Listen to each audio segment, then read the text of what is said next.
hard work and determination of our area athletes. This is The Score on WQAD News 8. Good evening and welcome to The Score Sunday. This weekend, state champions were crowned on both sides of the river, and tonight we'll be talking with a couple of those state championship teams. Coming up tonight, we'll talk with the history-making Ridgewood Spartans. The Spartans winning their first ever state title, not only in softball, but in school history. Then the Bettendorf girls soccer team makes one of the greatest runs to a state title, entering the tournament as a 7 seed. The Bulldogs win their first state championship since 1998. Our FCA Story of the Week features the new Quad Cities Storm hockey coach and his local ties to the Quad Cities. And the John Deere Classic gets a big-time commitment for this year's tournament, who it is, and what tournament director Andrew Lehman has to say about that commitment. But we start tonight with the Class 1A state softball champion Ridgewood Spartans. We're joined by head coach Renee Leander, Maya Brown, and Taylor Pace, and then the rest of the team standing back behind her with the state trophy, of course, in the middle. Coach, first of all, congratulations. I know this was a process that you had envisioned this when you took over Ridgewood Softball. How did this finally come to fruition for you? The moment we were on the field yesterday, we won the state championship, and then we actually later found out, because I'm not a local, that this is the first time a team has ever won in 70 plus years for Alwood and 100 years for Cambridge, and it was just breathtaking to quite honestly be in that gym, to live in that moment and experience that. Maya, what was it like for you to be a senior, to be part of that history, to be that first state championship team? It was really special. I mean, I know all of us have been wanting this since we were little 7th graders playing for Coach T's junior high team.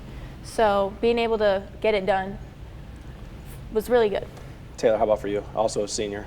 Same as Maya. I've been on the team for 7 years, and all that hard work and perseverance, we've definitely came through many obstacles along the way, and the fact that we were able to break through it and prove history wrong was really accomplishing and admirable for me. Coach, you had never won a sectional game going into this year. You get your first win against Henry Shanashwine. Did you feel at that point this team was like, all right, we're kind of over the hump and let's see what happens next, even though you had West Central facing you still? Yeah, I knew there was a lot of good aggression with these players going into that game, so I had without a doubt confidence to know that we could win, and then they did that, and there was a lot of vengeance in that game because we lost the conference at the end of the season to 2 big losses to them, so I knew that getting over that hump in the way we did, and Maya turning on the strikeouts 10 plus every game, she really set the standard and everybody followed. Maya, take me back to the super sectional game, because you guys were down in that game. I believe it was your home run, right, that put you guys in front. Was it at that point this team was like, maybe we're a team of destiny, maybe that's something we can do this year? I think so, yes. Being able to, Gabby coming up big in that 7th inning, it really made me more confident going into that at bat, and just getting that dub, I think we knew that we could get it done. Taylor, what was state like? Because you guys had never experienced it, you've never been there, you probably never even watched a team go to state before. What was that moment like for you guys to step on that field and play down there? Honestly, it was super exciting. Personally for me, it was a lot less stressful being on the state field because super sectionals opened my eyes to how big our crowd was going to be like at state, and then getting to the state field where most of us has played in the summer for travel ball. Us finally getting to make it there, we knew that we were good enough to at least touch that field, that no matter what we did, we were already making history for our school. Renee, did you have to tell them at all, like to forget that it's state, that it's just another softball game, especially in the semifinals? I'd love to say no, but there really was a moment, all of us coaches had said it, that we weren't nervous. We didn't think we had to prepare. We did our research, we did our scouting reports, things like that, but I think it was destiny. It was our Cinderella story. We kept saying, why not? That we have nothing to lose. You're already 1st, 2nd, 3rd, or 4th, so why not be the first? And it felt good every day. Our teammates found out some things about the rule of 7s, and there was the number 7 around everything, from our hotel floor to how many runs we had in the postseason, and it was pretty wild. So I think it was just destiny, and the sun came out in the 7th inning, and there it was. So. Doesn't sound like there's any superstitions at all in this team, does there? Maya, you opened up the state tournament with a bang with a 2-run home run, and then you throw a great game in the circle. What was that first game like for you? It was really special to be able to perform at a state game. Knowing my teammates had my back, it really kind of made me more comfortable. So you get that first win against Villa Grove, Taylor, and you go into the championship game. Did it feel any different yesterday playing in that championship game? Honestly, I was a little concerned because of the weather. It was very misty out, and we were getting soaked, so I was a little worried for Maya when it came to pitching-wise because I knew it was going to be harder and slicker off her hand.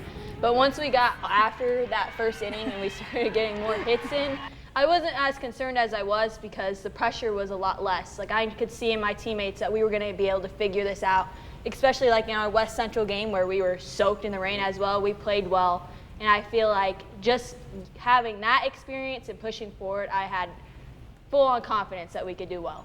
Not only were you guys playing for history, you're playing for a higher cause with Jade, is that right? Jade Yes, Jensen? yep. Did that mean something along the way? Like, gosh, we have something to play for here? Absolutely. You know, softball is so much bigger than just the game, and that's a cliche, but it's also the idea that we learn life lessons. And Jade's GPS dad texted us, and the GPS said 11:01. She showed up exactly at game time, and again, it just played into our Cinderella story, and for her to wheel out there on that field with the Ridgewood flag was just a numbing moment for everybody, I think. So for you two, I want you both to answer your favorite part of this season, and you can't say winning that trophy because that's too easy at this point. So what was your favorite part, Maya? I would say beating the 3-time state champions, Rock Ridge. I think that really set the tone for the rest of our season. They're a great team, and it was a great game. And that was early in the year, about game 3 or 4 in, I think, something like that. You had won 18 straight, is that right, to start the season? Is that? Sounds right. I thought it was that was right before you had a loss, which 21. was 21. We focused one game at a time. So Sorry, I missed Brian 3 would know games more along of the way. stats. So what was the best part for you, Taylor? I would definitely say the sectional championship game.